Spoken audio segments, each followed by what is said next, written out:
어두운 밤에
주여 당신께 감사하리라. 실로와 내게 주시는 나에게 영원한 사랑 속에서 떠나지 않게.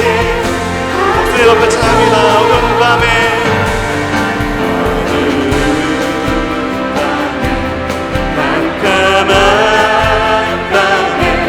새벽을 찾아 떠난다. 종이 울리고 박이 울어도 내 눈에는 오직 밤이었어.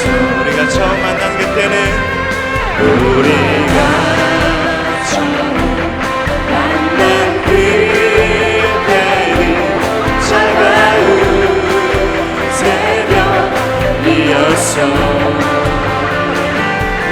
주님 마음속에 사랑이 있음을 나는 느낄 수가 있었어. 오 주여 오 주여 당신께 감사하리라. 실로와 내게 주심을 나에게 영원한 사랑 속에서 떠나지 않게 하소서. 오 주여 당신께 감사하리라. 오 주여 당신께 감사하리라. 실로와 내게 주심을 나에게 영원한 사랑 속에서 떠나지 않게 찬물로 찬양합니다. 어두운 밤에 깜깜한 밤에 새벽을 찾아 떠난다.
영광의 박수를 드리겠습니다.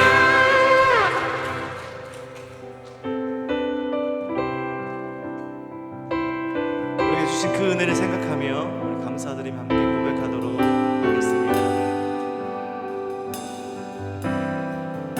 어둠 속 헤매이던 내 영혼 갈 길 몰라 방황할 때에 주의 십자가 영광의 그 빛이 나를 향해 비추어 주셨네. 주홍빛보다 더 붉은 내 죄 그리스도의 피로 씻기어 완전한 사랑 주님의 은혜로 새 생명 주께 얻었네. 은혜 아니면 나서지 못하네. 십자가의 그 사랑 능력 아니면 나서지 못하네. 은혜 아니면 나서지 못하네.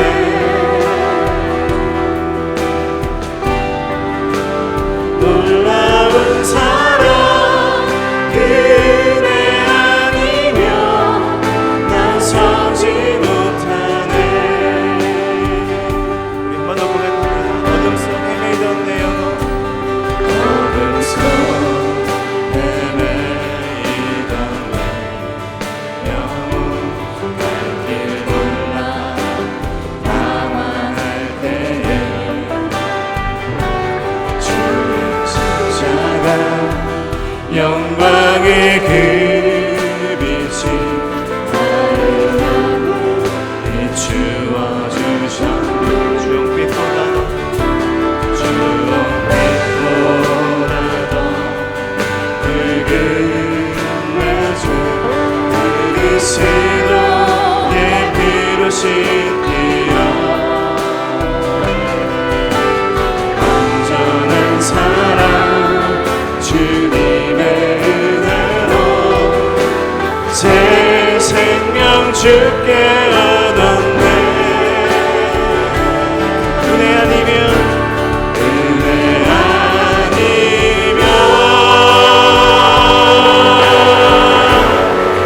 나서지 못하네. 십자가의 그 사랑 능력 아니면 나서지 못하네.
기도하겠습니다. 은혜 아니고 다른 무엇이 우리를 이 자리에 있게 하겠습니까?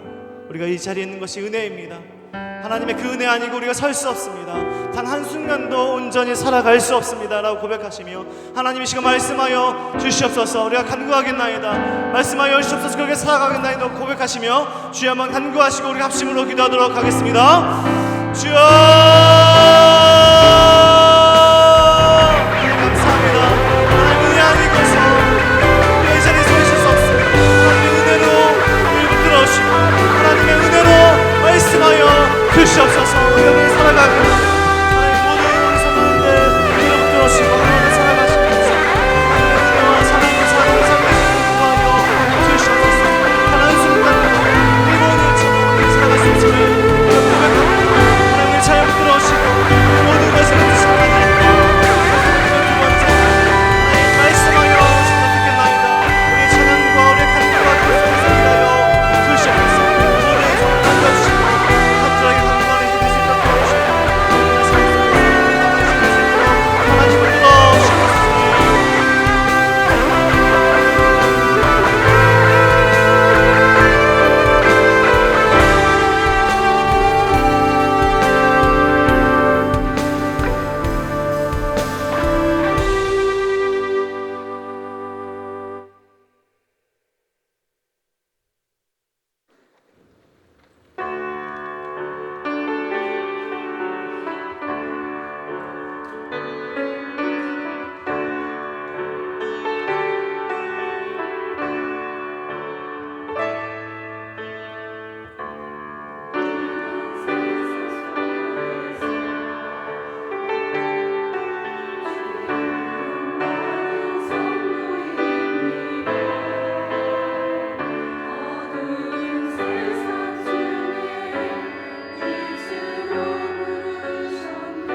우리 찬양해 주신 향기마을, 화평마을 성도님들 한 번 더 격려의 박수를 보내주시면 좋겠습니다.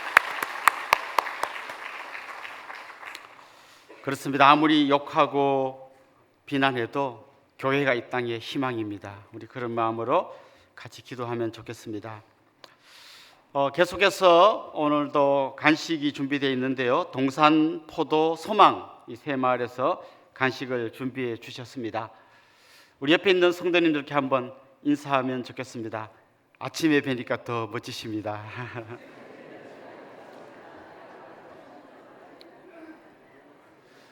오늘 안수기도는 60대 성도님들이 안수기도 받으시는 날입니다. 안수기도 받으실 분들은 합심기도 끝날 때쯤 제일 앞자리로 나오시고요. 또 그 자리에서 계속 기도해야 되니까 기도를 받으신 분은 또 자기 자리로 들어가시면 다른 분이 앉을 수 있도록 그렇게 해주시면 좋겠습니다. 이제 우리 하나님의 말씀을 같이 찾도록 할 텐데요. 사도행전 9장 23절부터 31절까지 말씀을 찾도록 하겠습니다. 신약성경 사도행전 9장 23절부터 31절까지 찾으셨으면 저와 여러분이 한 절씩 교독하도록 하겠습니다. 여러 날이 지나매 유대인들이 사울 죽이기를 공모하더니 그 계교가 사울에게 알려지니라. 그들이 그를 죽이려고 밤낮으로 성문까지 지키거늘 그의 제자들이 밤에 사울을 광주리에 담아 성벽에서 달아내리니라. 사울이 예루살렘에 가서 제자들을 사귀고자 하나 다 두려워하여 그가 제자됨을 믿지 아니하니 바나바가 데리고 사도들에게 가서 그가 길에서 어떻게 주를 보았는지와 주께서 그에게 말씀하신 일과 다메섹에서 그가 어떻게 예수의 이름으로 담대히 말하였는지를 전하니라. 사울이 제자들과 함께 있어 예루살렘에 출입하며 또 주 예수의 이름으로 담대히 말하고 헬라파 유대인들과 함께 말하며 변론하니 그 사람들이 죽이려고 힘쓰거늘 알고 가이사를 다스로 분. 우리 같이 읽읍시다. 그리하여 우리아 교회가 평안하여 든든히 서가고 주를 경외함과 성령의 위로로 진행하여 수가 더 많아지니라. 아멘. 오늘 우리에게 말씀을 전해주실 우리 귀한 목사님이 오셨는데요. 손광수 목사님이십니다. 목사님은 경기도 광주에 있는 새빛 전원교회의 담임 목사님이십니다. 아주 공부를 많이 하신 목사님이에요. 여러분이 아시는 S대와 또 총신 신대원 그리고 미국에서도 많이 공부를 하신 목사님이신데 현재는 지금 우리 시티2시티의 이사로 교회 개척 운동에 아주 열심히 섬기고 계시는 너무 귀한 목사님이십니다. 이제 목사님 나오셔서 우리가 함께 경험해야 할 것들 이런 제목으로 말씀 전해 주실 텐데요. 목사님 사모합니다. 사랑합니다. 사모하며 듣겠습니다. 박수로 한번 맞도록 하겠습니다.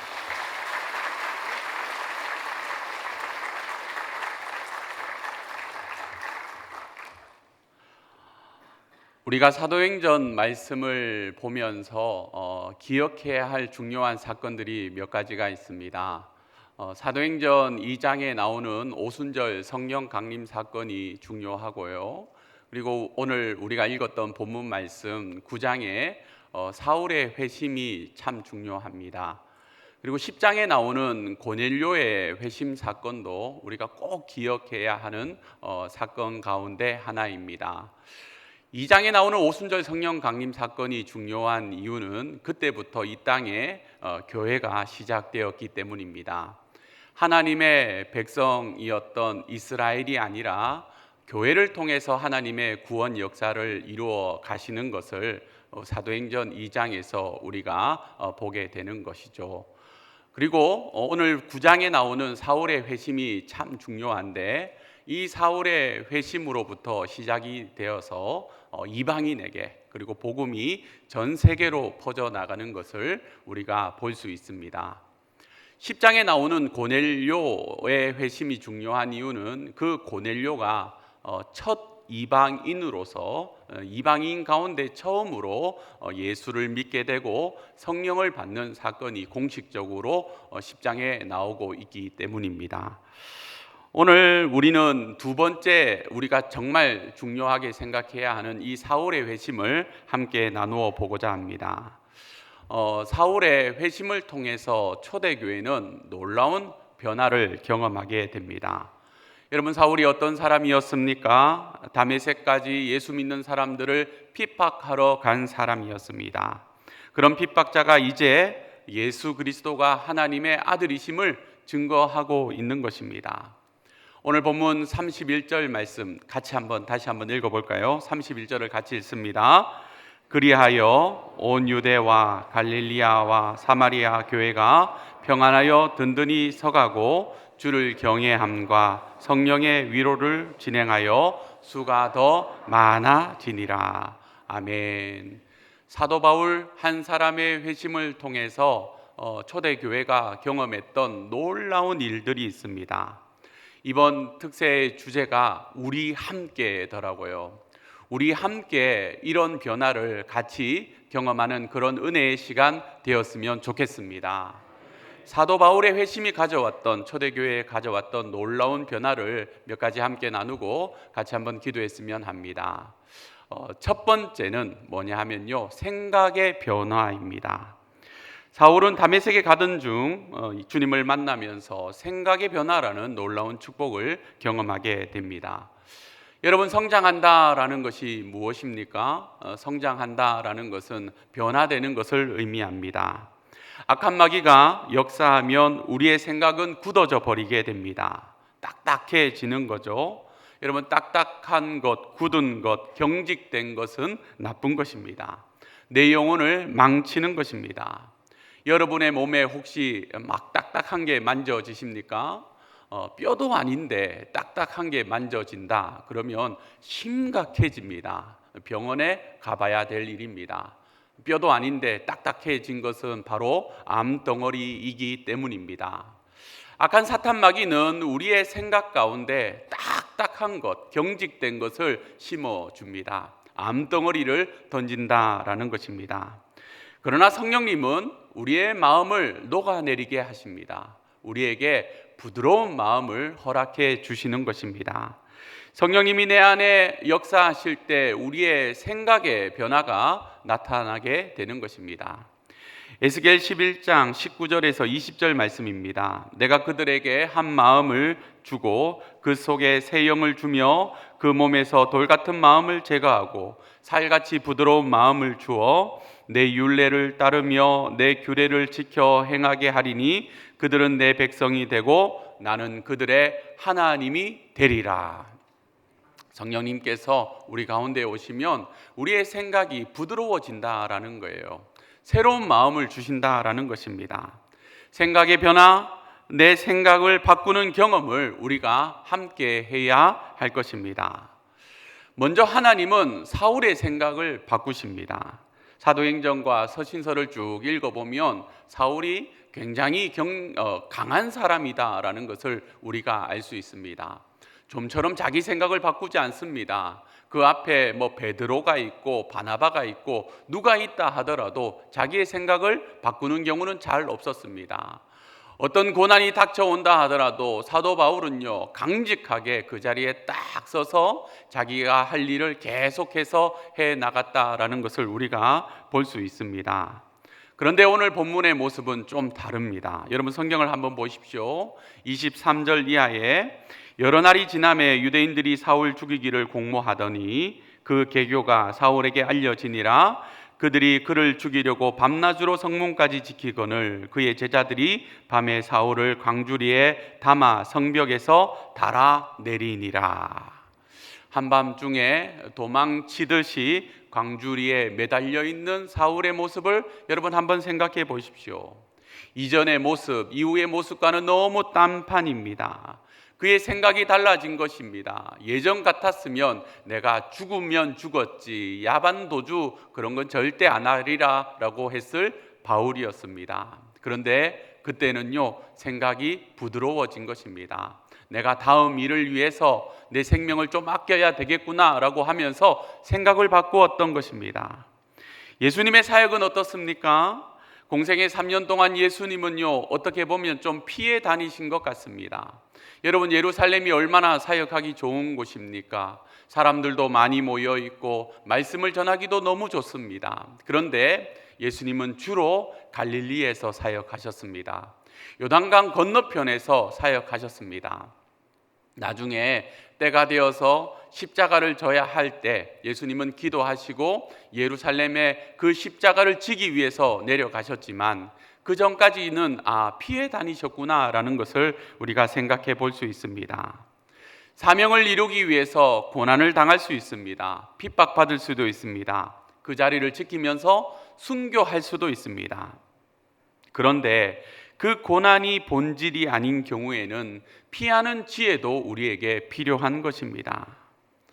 성령님은 사울의 생각뿐만 아니라 사도들의 생각도 바꾸어 주셨습니다. 회심한 사울이 예루살렘에 내려왔습니다.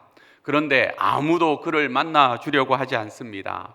우리 26절 말씀 같이 한번 읽어볼까요? 함께 읽겠습니다. 사울이 예루살렘에 가서 제자들을 사귀고자 하나 다 두려워하여 그가 제자됨을 믿지 아니하니. 아멘. 사울이 제자들과 교제를 하고 사귀려고 하는데 아무도 그를 안 만나줍니다. 사울이 무서운 거죠.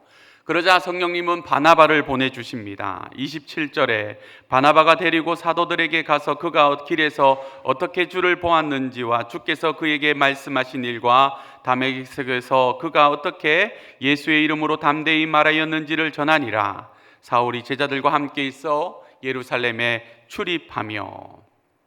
하나님은 사람을 통해 일하십니다. 하나님은 준비된 사람을 사용하십니다. 하나님은 사도 바울을 통해서 초대교회 사역을 더 풍성하게 하십니다. 하나님께서 교회를 세워가실 때 새로운 사람들을 통해서 하나님의 사역을 넓혀 가십니다. 그런데 제일 안타까운 것이 무엇입니까? 오래된 교회일수록, 전통적인 교회일수록 자기들끼리만 너무 친하다라는 것입니다. 그래도 청년들이라고 하면 쉽게 다른 사람을 받아들일 줄 알았는데 그럴 여지가 전혀 없습니다. 자기들끼리 교제권이 너무 강해서 새가족들이 들어갈 여지가 없습니다. 새가족이 와도 전혀 관심을 가지지 않는 교회가 왜 그렇게 많은지 모르겠습니다. 여러분, 물이 고여 있으면 어떻게 됩니까? 썩어버리게 됩니다.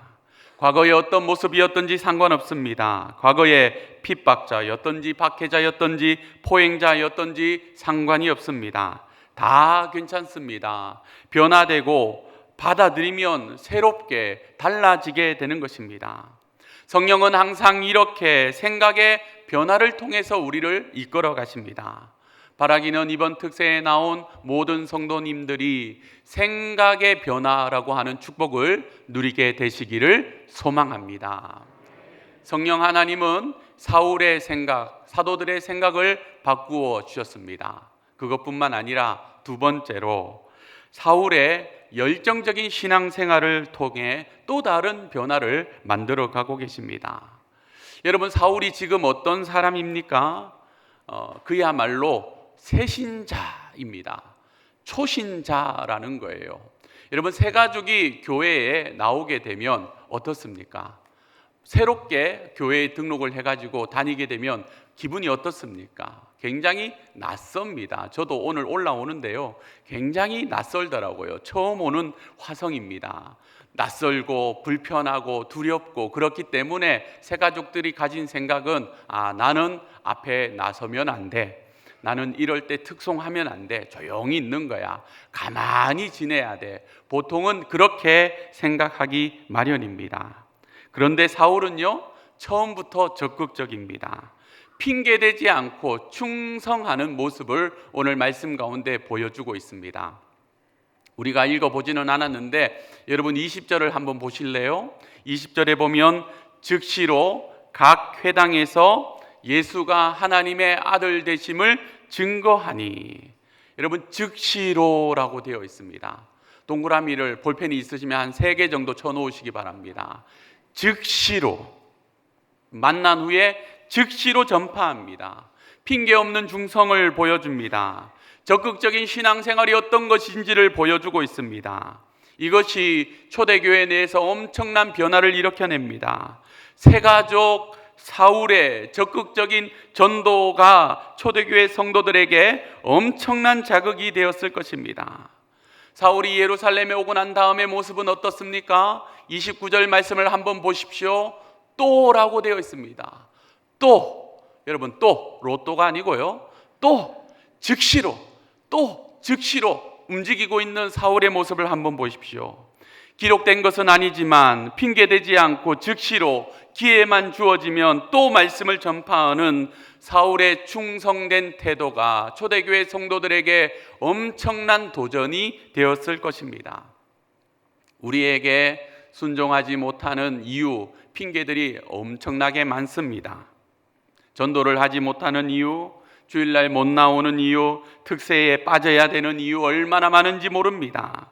몸이 좋지 않아서, 가족 여행을 가야 하기 때문에, 결혼식이 있어서, 친구를 만나야 하니까 핑계거리는 얼마든지 있을 수 있습니다. 그러나 그 핑계가 우리가 충성의 자리로 나아가는데 방해하지 못하게 해야 할 것입니다. 순종하지 못하면서 꼭 이런 핑계를 대시는 분들이 계시더라고요. 성경 말씀을 인용해서 마음에는 원이로되 육신이 연약하여 이러면서 성경 말씀을 대면서 핑계 대시는 분들이 종종 계십니다. 꿀밤을 좀 때려드리고 싶습니다. 여러분 얼마나 속상합니까? 그러나 사울에게는요 핑계가 없습니다. 즉시로 곧 전도의 자리에 서는 바울의 모습을 한번 보시기 바랍니다. 전선 2개를 나란히 이렇게 세워둡니다. 그리고 한쪽 전선에다가 엄청나게 강한 전류를 흘려보냅니다. 그러면 어떤 현상이 일어나는 줄 아십니까? 전류를 흘려보내지 않았던 다른 전선에도 똑같이 전류가 흐르게 됩니다. 이런 현상을 가리켜서 전자기 유도 현상이라고 합니다. 저는 문과인데 이과의 얘기를 잘 모르지만 이거를 가리켜서 전자기 유도 현상이라고 하더라고요. 여러분, 우리의 신앙생활 가운데에도 이런 전자기 유도 현상이 많이 일어나야 됩니다. 옆에 있는 성도님이 뜨겁게 찬양을 하다 보면요, 왠지 모르게 나도 뜨겁게 찬양해야 될 것 같은 그런 생각이 들게 됩니다. 옆에 있는 성도님이 막 뜨겁게 기도를 하잖아요. 그러면 나도 막 뜨겁게 기도를 해야 될 것 같습니다. 어떤 분이 막 열심히 전도를 하고 있으면 나도 그렇게 전도해야지라는 생각이 들게 되는 것입니다. 제가 은혜의 동산교회 이규현 목사님을 만난 지가 이제 한 3년이 채 안 되었습니다. 그런데 이제 CTCK의 이사로 섬기면서 목사님을 만나서 교제하고 하면서 얼마나 많은 도전을 받는지를 모르겠습니다. 여러분들이 매년 하고 계시는 분립개척과 또 한국교회를 새롭게 하기 위해서 애쓰는 그 모습들이 정말 많은 한국교회의 성도들에게 도전이 되고 또 많은 그런 도전이 되는 그런 모습을 볼 수가 있습니다. 사랑하는 성도 여러분, 여러분의 삶 가운데 전자기 유도 현상이 일어날 수 있게 되기를 소망합니다. 제가 정말 부족한 사람인데 어떻게 이 자리까지 오게 되었는지 모르겠습니다. 정말 이규현 목사님과 여러 성도님들이 힘쓰고 애쓰는 그 모습을 통해서 한국교회 가운데, 우리 가운데 넘치는 은혜가 나타나게 되기를 바랍니다.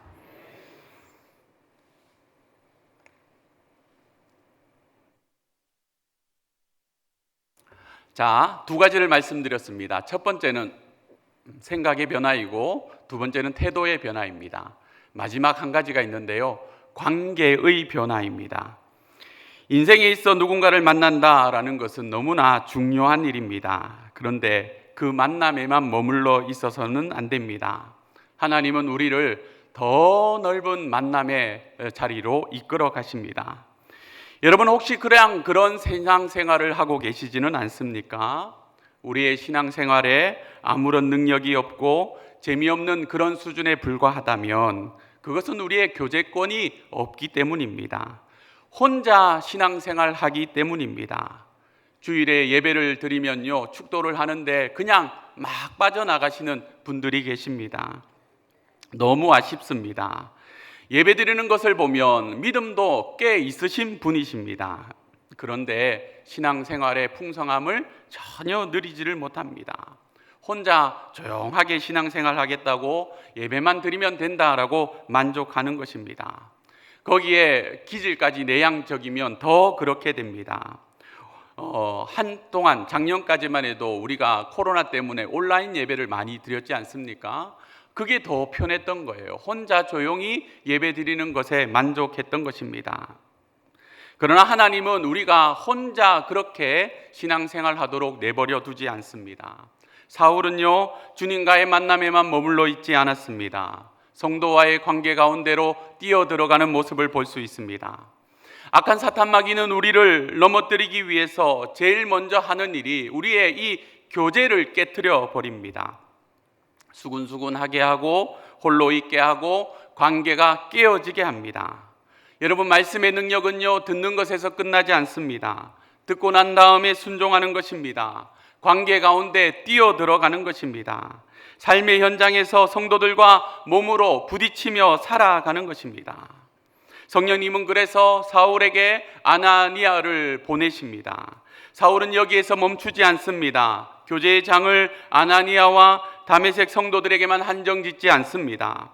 예루살렘에 내려가서도 사도들과 만나려고 애를 씁니다. 26절 하반절에 보니까 다 두려워하여 그가 제자됨을 믿지 아니하니, 제자들이 안 만나 주려고 합니다. 그가 어떤 사람이었는지를 잘 알았기 때문입니다. 그런데 그렇게 만나기 싫어하는데도 불구하고 그들과 사귀고자 하여 사울은요, 노력했습니다. 그리고 27절에 바나바가 데리고 사도들에게 가서 그가 길에서 어떻게 주를 보았는지와 주께서 그에게 말씀하신 일과 다메섹에서 그가 어떻게 예수의 이름으로 담대히 말하였는지를 전하니라. 바나바가 제자들에게 적극적으로 사울을 소개하고 난 뒤부터 함께 하기 시작합니다. 28절에 사울이 제자들과 함께 있어 예루살렘에 출입하며, 여러분, 이것이 바로 관계의 축복입니다. 신앙생활은 혼자 하는 게 아닙니다. 예수님이 승천하신 이후에 이 땅에 교회를 세우신 이유가 바로 그것입니다. 외롭게 혼자 있지 말라는 것입니다. 사탄마귀는 우리를 넘어뜨릴 때 제일 먼저 혼자 있게 만듭니다. 고립되게 합니다. 하와가 언제 선악과를 따먹었습니까? 혼자 있을 때였습니다. 혼자 있을 때 죄의 유혹을 뿌리치기가 힘든 것입니다. 혼자 있을 때 판단이 마비되는 것입니다. 하나님께서 가정을 만드시고 교회를 만드신 이유가 여기 있습니다.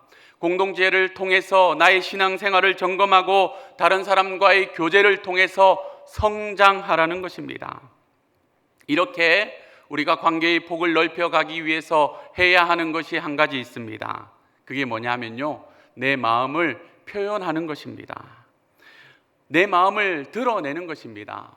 오늘 특세에 나온 청년부 형제 자매님들이 있다면 오늘 말씀을 잘 한번 들어보시기 바랍니다. 외로이 짝을 찾고 있는 청년들이 있다면 여러분 이 말을 잘 한번 들어보시기 바랍니다. 우리가 어떻게 하면 내가 사랑하는 자매에게 관심을 잘 표현할 수 있을지 고민해보고 생각을 많이 해봐야 한다라는 것입니다. 여러분, 옛날 노래인데요, 갑돌이와 갑순이라는 노래를 아십니까? 별로 아시는 분들이 많이 안 계신 것 같습니다. 제가 노래를 부를 수는 없고 가사를 한번 읽어 드릴 테니까 여러분 갑돌이와 갑순이 얘기를 한번 들어보시기 바랍니다. 갑돌이와 갑순이는 1절입니다. 갑돌이와 갑순이는 한 마을에 살았더래요. 둘이는 서로 사랑을 했더래요. 그러나 둘이는 마음뿐이래요. 이게 중요합니다. 그러나 둘이는 마음뿐이었습니다. 겉으로는 고까지껏 했더래요. 겉으로는 표현도 안 하고 마음만 가지고 있었던 것입니다. 그런데 2절에서 비극이 시작되게 됩니다. 그러다가 갑순이는 시집을 갔더래요. 시집간 첫날 밤에 한없이 울었더래요. 갑순이 마음은 갑돌이 뿐이래요. 겉으로는 안 그런 척 했더래요. 속으로는 사랑하지만 그 사랑을 표현을 안 했기 때문에 비극이 시작된 것입니다. 더 큰 비극은 이제 3절에 나옵니다. 갑돌이도 화가 나서 장가를 갔더래요. 장가간 첫날 밤에 달 보고 울었더래요. 갑돌이 마음도 갑순이 뿐이래요. 겉으로는 고까지껏 했더래요. 여러분, 얼마나 큰 비극입니까? 둘이 청춘 남녀가 서로 사랑을 하는데 마음을 표현을 안 하는 거예요. 마음을 표현을 안 하니까 딴 데 장가 가가지고 울고 있는 거 아닙니까? 여러분, 이 노래에서 가장 불쌍한 사람이 누구인 줄 아십니까? 갑돌이일까요? 갑순이일까요? 여러분, 갑돌이 부인을 한번 생각해 보셨습니까? 여러분, 남편이 첫날 밤에 늑대도 아닌데 달을 보고 아우 하면서 울고 있는 그 남편을 보면서 어떤 생각이 들었을까요? 내가 저 인간을 어떻게 믿고 평생 살아야 되나, 막 이런 복잡한 마음이 이 갑돌이 부인 마음에 들지 않았겠습니까? 여러분, 성숙한 관계, 깊은 관계의 핵심은요, 마음을 표현하는 것입니다. 여러분, 목회자가 사역을 할 때 어떤 성도가 제일 좋겠습니까? 나에게 관심을 가져주는 성도가 좋습니다. 제가 이번 여름에 다이어트를 했습니다. 굉장히 뚱뚱했는데요. 지금도 뚱뚱하지만 여러분, 제가 여름에 10kg를 뺐습니다. 여러분, 한 달 만에 10kg를 뺐는데요. 성도님들이 관심을 보여주는 성도님들이 계십니다. 목사님, 화면빨이 달라졌어요. 날씬해지셨어요. 젊어지신 것 같아요. 막 얘기를 해주는 거예요. 그런 분들이 너무 좋았습니다. 지난주에 당회를 하는데 장로님들이 우리 목사님 다이어트 성공하셨습니다. 10kg 빼셨다는데 우리 박수 칩시다 해갖고 장로님들이 박수를 쳐주시는 거예요. 제가 그 장로님들이 얼마나 예뻤겠습니까? 뽀뽀해드리고 싶었습니다. 여러분, 목사도 그런데 여러분, 성도는 어떻겠습니까? 새가족은 어떨까요? 우리의 사랑이, 우리의 관심이 생명을 살리는 것입니다. 악한 마귀는 우리로 하여금 그 관심을 표현하지 않게 만듭니다. 관심을 가지기보다 훔쳐보게 하고 또 엿보다가 도망치게 합니다. 페이스북에, 인스타에 남들이 올리는 사진, 사건, 이야기들 다 보고 있으면서 댓글 한번 달아주지 않습니다. 전화는 안 합니다. 좋아요 한번 안 눌러줍니다. 익명의 그리스도인으로 만들어서 무능하게 만드는 것입니다. 관심이 없게 하든지 관심이 있는 것을 드러내지 않게 하는 것입니다. 성도가 해야 할 일이 무엇입니까? 바로 사랑하는 것입니다. 영혼에 대한 사랑을 표현하는 것입니다. 내가 가진 관심을 보여주는 것입니다. 누가복음 19장에서 예수님께서 삭개오에게 무엇을 하셨습니까?